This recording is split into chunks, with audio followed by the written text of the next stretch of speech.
What are the lessons that you got for the millionth time this year? That's what we're going to explore today on the Wise Effort Show. Welcome back. I'm Dr. Diana Hill. I'm a clinical psychologist. This show is all about wise effort. We've been exploring wise effort in so many different ways this year. Wise effort in your relationships, wise effort with your body, wise effort in community, wise effort in leadership.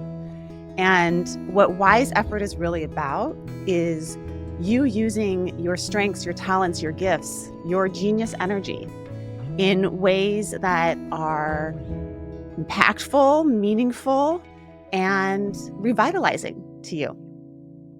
So I thought for our end of year episode, we could go back and visit a few of my favorites, but really through the lens of lessons that I've learned. And most lessons that I learn like a million times before I actually get them. I want you to think about that for you as you're moving into the new year.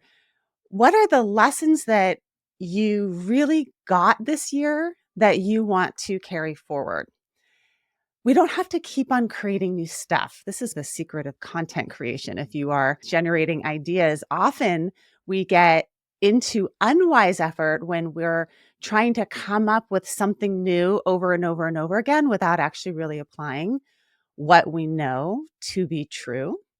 And a lot of the lessons that we have learned in our life, we learn over and over again.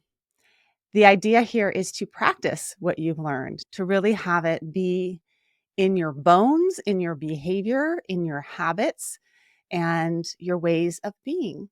And when you do this, then there's less of that kind of striving energy around, I have to go get more, learn more, read every single self-help book that's out there, and more reflection of the wisdom that you already have. So I'm going to share 4 lessons that I learned for the millionth time this year, but I think I really got them. I really do. And some episodes that highlight those lessons. The first one is that every moment is a choice point. This is a very simple principle. Choice points comes from the work of Joe Sorochi and Ann Bailey and Russ Harris in a book that they wrote quite a while ago called The Weight Escape. But I have found this concept of choice points is one of the most powerful things that you can recognize in your life. Because when you see that every moment is a choice point, then every moment is an opportunity for you to turn your energy towards your values and to focus on what's important to you. Last night, my husband and I got in a fight. You guessed it, in our kitchen. I've talked about fights in my kitchen so many times. But we got in a fight in the kitchen, and it was just the classic. It was like the classic fight that we've been in a million times over, where it's really not about the content of what we're fighting about at all. It was me being sleep deprived, feeling overwhelmed with the holidays, really depleted, and putting things on him because he's the easiest target in my way. And then he was responding to that energy, right, in a way that wasn't helpful. And there we go. We're off to the races. The choice point moment is when you catch yourself doing that and you realize, oh, this is a choice point. Is it worth it to stay in this battle, or do I want to choose to do something different? I spoke with Stephen Batchelor about this summer. I was staying at a chateau near Plum Village, and Stephen Batchelor lives in Bordeaux, in the Bordeaux area. He is a Buddhist scholar. He's translated a number of different Buddhist texts, but he makes them secular. One of his most famous books is Buddhism Without Beliefs. And one of the things that he identified was these 4 life tasks that are part of some of the original teachings of the Buddha that are actually what he would say are foundational, even above and beyond the 4 Noble Truths. While we were talking about these life tasks, he was talking about the first one, which was embrace life. And I see that really as the choice point. The choice is to embrace what is happening right here and right now, get enough space in it so that you can choose non-reactivity. You can choose your values. You can choose to do nothing at all. Sometimes that's the best choice. Just stop talking sometimes is the best choice, especially when you're in a fight. You can choose to take a walk. You can choose all sorts of things.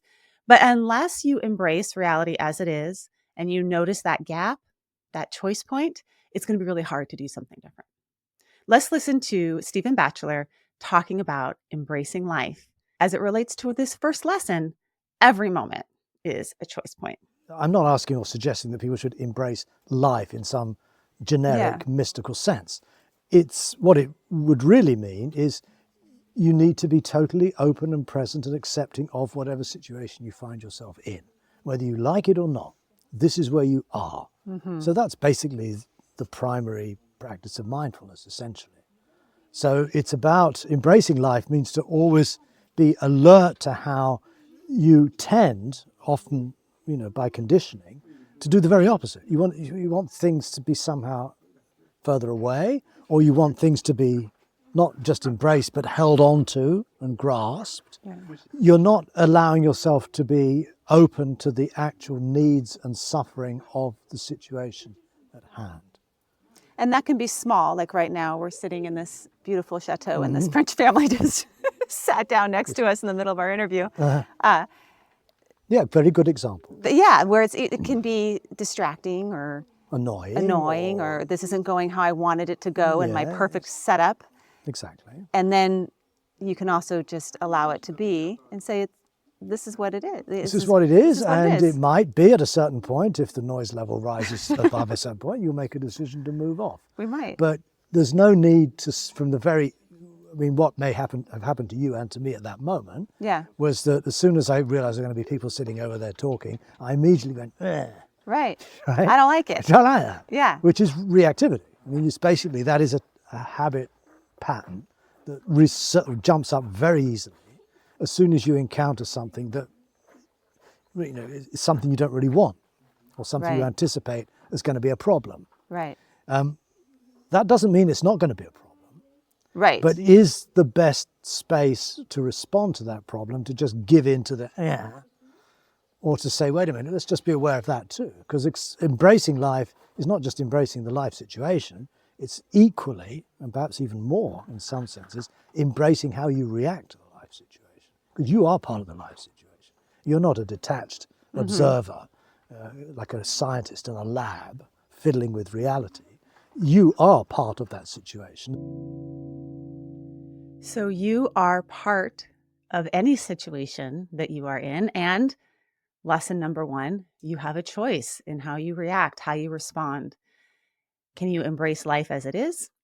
And can you choose to act in a way that aligns with your values? What choice points are in your day today that you can choose to embrace life, whether you like what's happening or not? That's your first lesson. Be on the lookout for choice points. The second lesson that I have learned a million times over, but I really got this year in a deep way, and actually maybe in a less suffering way than I've experienced it in the past, is that it's going to be bad before it gets great. Okay, so I wrote 2 books this year, folks. I am nutso, and I didn't plan for it to happen this way, but I had been working on Wise Effort, the book Wise Effort, for like 4 years on this proposal, pitching it, homing it, getting it to the place where I wanted to be able to get it to the publisher that would be the right publisher for it. And while that was in process, Katie Bowman, who is a biomechanist and works in the area of movement, approached me with this great book idea about tackling psychological barriers to moving our bodies. And I said yes. The next day, the Wise Effort book was accepted. So I've been sitting in this space of writing 2 books. And let me tell you, those first drafts were really bad. With the movement book, Katie Bowman and I selected from different reasons why people don't move their bodies. And we narrowed it down to 44 reasons that people wrote in about. And they were everything from it's too cold outside to I loathe sweating to there's no sidewalks. I have 5 kids. My teenager won't move. All sorts of reasons why people don't exercise. And she gave them to me. And I went through and I answered all of them from a psychological lens, right? So as the inner barriers that we come up against, our thoughts and our feelings and our sense of self. And when I read that first draft, it was so bad. It was such bad writing. It was my typical way of oversighting way too many studies. And it was really dense and unfun. I didn't have a voice in it. It was bad. Meanwhile, same thing was happening with the Wise Effort book. It was bad.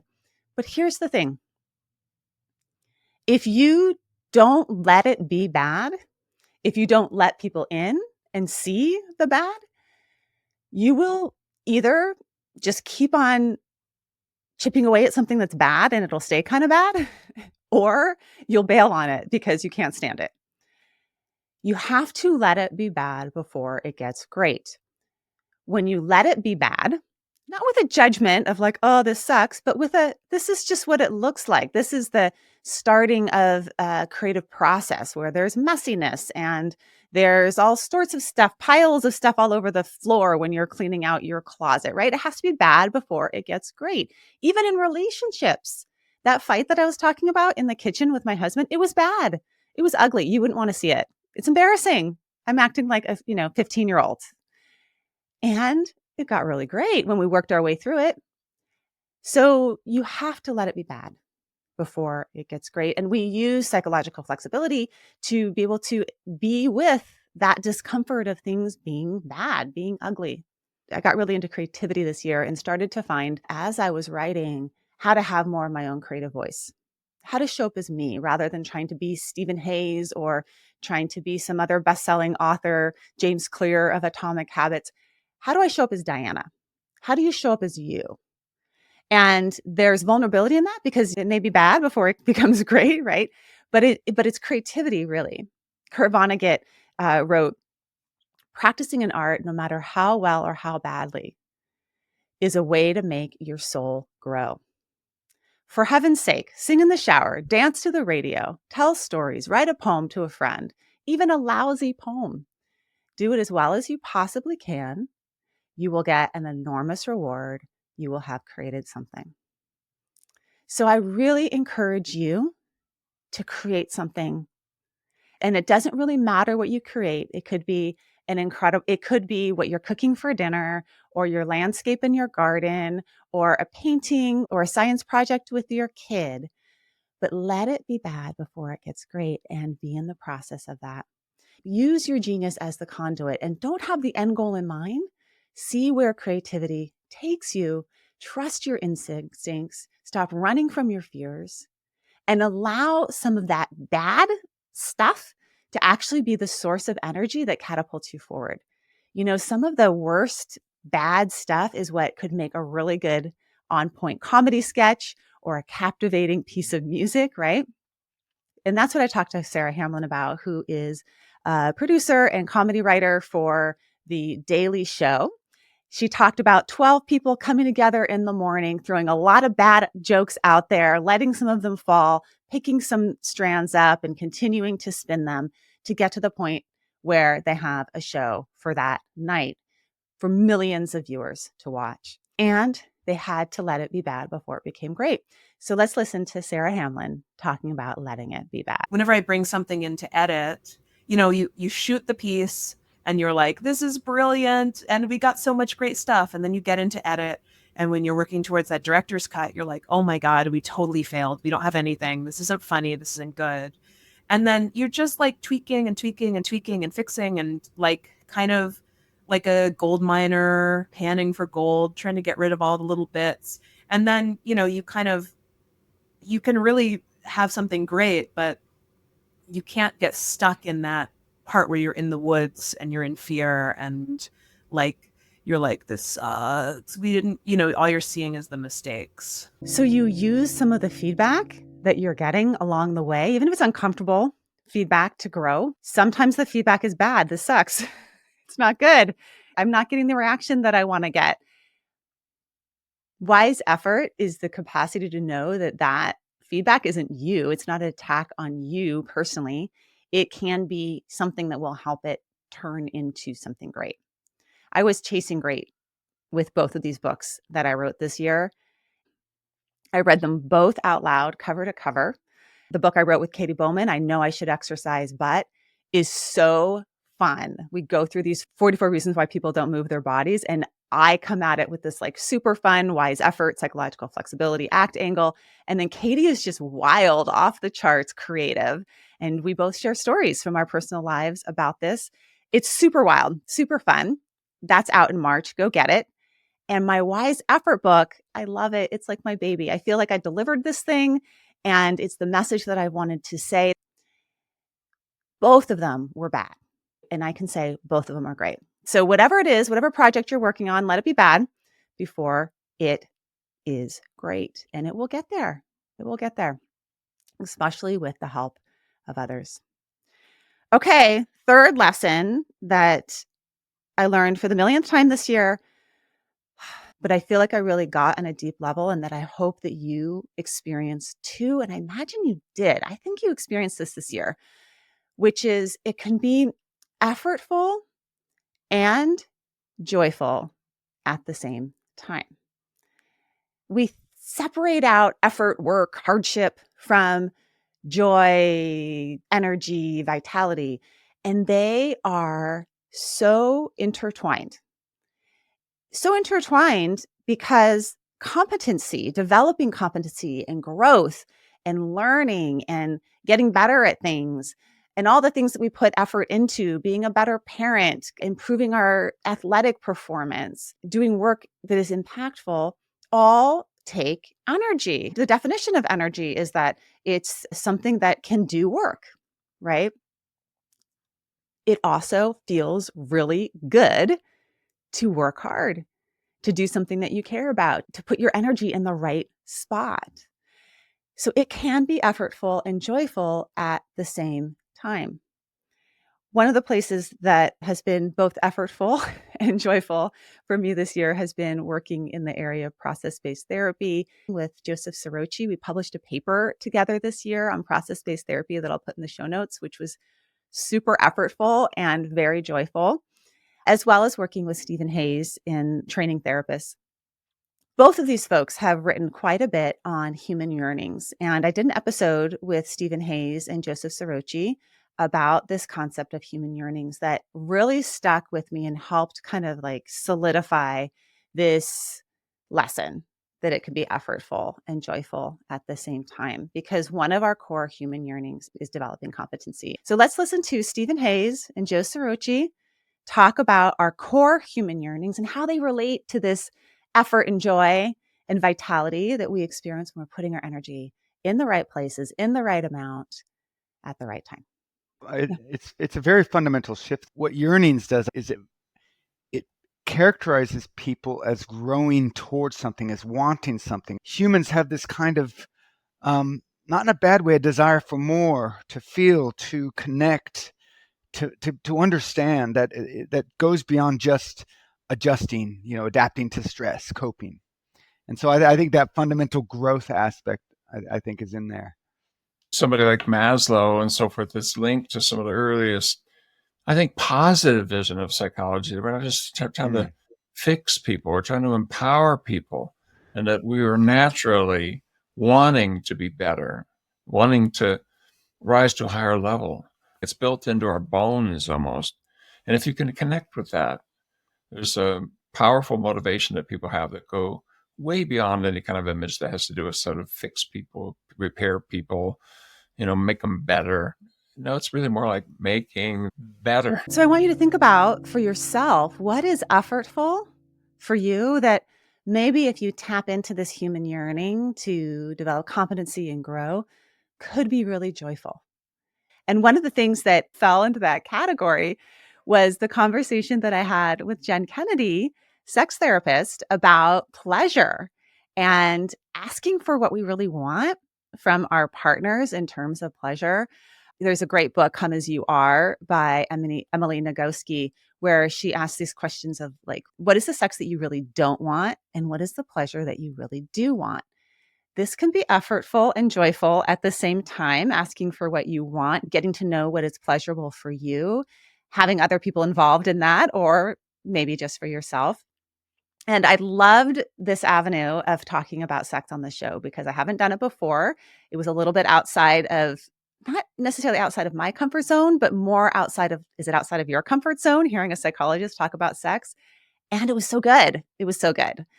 I'm going to play a short snippet of Jen Kennedy talking about the effortful but possibly joyful practice of what you really want in the bedroom, or maybe it's not in the bedroom, maybe it's on the kitchen table. So it's then I'm asking them to take a risk and ask for something different, right? And that feels like thrilling, and it also feels probably kind of frightening, but ask for something different. There's resources, there's card decks. Esther Perel has a great card deck. There's one called the Adventure series or something that's by another sex therapist. There are tools that can facilitate that can give you some fun ideas if you can't like totally brainstorm on your own. But I'm gonna wager that if you ask your partner to do something different, it will feel thrilling to them. Maybe it'll feel scary too, but it's a good thing. You have to take a risk. Okay, so the question for you in the new year is, what is something that is effortful that maybe you need to bring a little more joy to? Or you can flip it. What is something that's joyful that you could put a little more effort into, right? It can be effortful and joyful at the same time. It is a paradox. It's both and that is wise thinking, right? That it can be both. Alrighty, number 4. This is one that I've learned a million times over. I think I really got it this year. I hope that you get it too. And it's very simple, which is the lesson that you are enough. You don't need to do more, be more, change who you are to be enough. I wrote these lessons in my mind while I was hiking up in Northern California. I was on a 4-day retreat, a silent writing retreat, and I'd wake up in the morning and I'd go meditate, and then I would hike a bit and come back and write for the day, and just had a lot of quiet time for contemplation. And on the ride up there, I drove up with my mom, who was going to visit a friend up in Northern California. And we had this long 8, 9, it was like almost 9 hours because there was traffic up to Marin. And while we were driving up, we had this opportunity to just talk about her life, my grandparents, my great-great-grandparents, and their history. And there was this feeling in the car with her, which was, this is enough, you know? Just being with her and her being with me is enough. I'm very grateful to have parents who gave me the experience of feeling like I am enough. And not everyone has that. And if you haven't had that with your parents, there's other places to find it, right? You can find it in an unconditional loving relationship with a partner or a friend, or even an animal, right? Where you experience that from your dog, that you are enough. They don't really care what you do for a living. It's that Oriah Mountain Dreamer poem, The Invitation. It doesn't interest me what you do for a living. I want to know what you ache for, and if you dare to dream of meeting your heart's longing. It doesn't interest me how old you are. I want to know if you will risk looking like a fool for love, for your dream, for the adventure of being alive. You are enough. It doesn't really interest me what you do for a living. I love that. And that we can strive to achieve great things, let it be bad before it becomes great. We can strive to develop competency in things. We can strive in those choice point moments to choose being in alignment with our values. But even if all of those things go sideways on you, even if you don't choose well at the choice point, even if you aren't so great at letting it be bad, or it just ends up bad and it never gets great, sometimes that happens too. Even if you can't find the joy in the effort, you are enough. There's nothing that needs to be changed about you. And this concept of enoughness is seen throughout many different psychological approaches, right? So we can think about early on Carl Rogers' unconditional positive regard. But we can also look at things like internal family systems, the idea of the leadership self that kind of welcomes all the different parts of you, and like you all are enough. It's okay. We can all work together like one big internal family. We can see this in compassion focused approaches where there's a compassionate self that can hold all the other selves. And in ACT, where we have self as context, where you're like the sky that holds the weather of all of you. And the sky, it's enough. There's nothing you have to do to be a sky. You just are spacious, loving awareness. So you are enough. And I am very grateful to have had so many experiences of feeling like that this year. And I want you to pay attention to the experiences where you feel that enoughness. It could be in nature, where you have an experience of vastness and connection to something bigger. It may be on a psychedelic journey. It may be in a relationship. It may be in your creative pursuits. But where do you feel that enoughness? Maybe in your meditation, maybe in your visualization. Let's listen to Ofosu Jones-Quartey, who is a hip hop artist, friend, and Buddhist teacher who has sung about this concept of you are enough, written about it in children's books. And he's got a great album out that we sampled on this podcast. If you want to listen to this episode, let's hear him talk about this concept of you are enough. A Zen koan is like a riddle that's meant to disarm the mind from its normal rational functioning.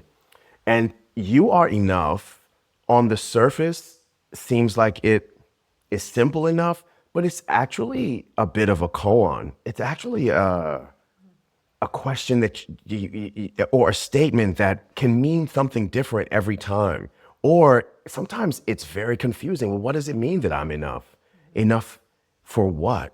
Some people like to argue with this. Oh, I'm more than enough. Okay, that's fine. But like, at least, but you're at least basically enough, you know? For me, you are enough is a mantra that arises out of compassion in response to what Tara Brach calls the trance of unworthiness. And you can give yourself a laundry list of the reasons why you're enough, or just know that in your mind, in your body, what you have right now, it couldn't be any other way. In this moment, you are enough. And it's just a way to, in its simplest way, to ground you, or for me, it helps ground me, but also it speaks to, in the ultimate sense, the fundamental connection with myself and everything else. You know, I'm not separate from anything. The part that I play is enough. I'm not separate from anything, and the part I play is enough. Isn't that wonderful? So those are 4 lessons I learned for the millionth time in 2024. I'm so curious what your lessons are. If you could boil it down to 4, what would they be? See if you can boil it down to 4. I actually came up with 24, and I will be posting those on my Instagram account. I might make a little newsletter too. If you haven't signed up for my Wise Effort newsletter, I'll probably be sharing them there, the full 24 for 2024. But I want to give you one more bonus one, which is for 2025. And this one is a lesson that we learn in our household as a family 1,000,000 times over, which is you can never have enough lemons. We live on this lane where there's a lot of fruit trees, lemon trees, orange trees, and I'll always send my kids out to go get me a lemon for dinner. And when they come back, they always come back with like 15, which is about right. That's how many you need, because lemons, the sourness, the tanginess, the brightness is what we need in life to get a little bit more vibrancy. And sometimes lemons are negative feedback that we're getting from someone, or recognizing that we're at a choice point in our kitchen and that we really need to turn this thing around because we love someone. Or maybe it's the lemon of something turning out how you didn't expect, how you didn't want it to go. One of the things that happened for us this year was our whole yard had to get torn up in front of our house. You know how much I love our yard. And as they were cutting down trees and tearing up our yard to create this creek restoration project, I asked them, just please save the lemon tree. That's the one thing that really matters to me. So here we are in the new year, and I'm looking out over my yard where we've replanted a lot of stuff. We've rewilded some areas, and it looks different, and it's not how it used to be. We moved the chicken coop even. The bees are still there, but today the lemon tree went back in, and you cannot have enough lemons. It's all the pains of life that make it somehow have some vibrancy, that make it worthwhile. So there we go. those are the lessons that I learned for the millionth time this year. I know that you have your own. I'd love to hear what they are if you want to send them to me, and I'll repeat them again one more time. Here they are. Number 1, every moment is a choice point. Number 2, it's going to be bad before it gets great. Number 3, it can be effortful and joyful at the same time. Number 4, you are enough. And number 5, you can't have enough lemons. All right. Happy 2025. I look forward to another year with you. There's good things around the corner, folks. Great things around the corner. And go check out the book I wrote with Katie Bowman. It's pretty great, and it wasn't always. You can go order that right now. Go to my website, drdianahill.com. Thank you so much for listening to this episode of the Wise Effort podcast. Wise Effort is about you taking your energy and putting it in the places that matter most to you. And when you do so, you'll get to savor the good of your life along the way. If you would like to become a member of the Wise Effort podcast, go to wiseeffort.com. And if you like this episode and think it would be helpful to somebody, please leave a review over at Podchaser. I would like to thank my team, my partner in all things, including the producer of this podcast, Craig, Ashley Hyatt, the podcast manager, and thank you to Ben Gold at Bell & Branch for our music. This podcast is for informational and entertainment purposes only, and it's not meant to be a substitute for mental health treatments.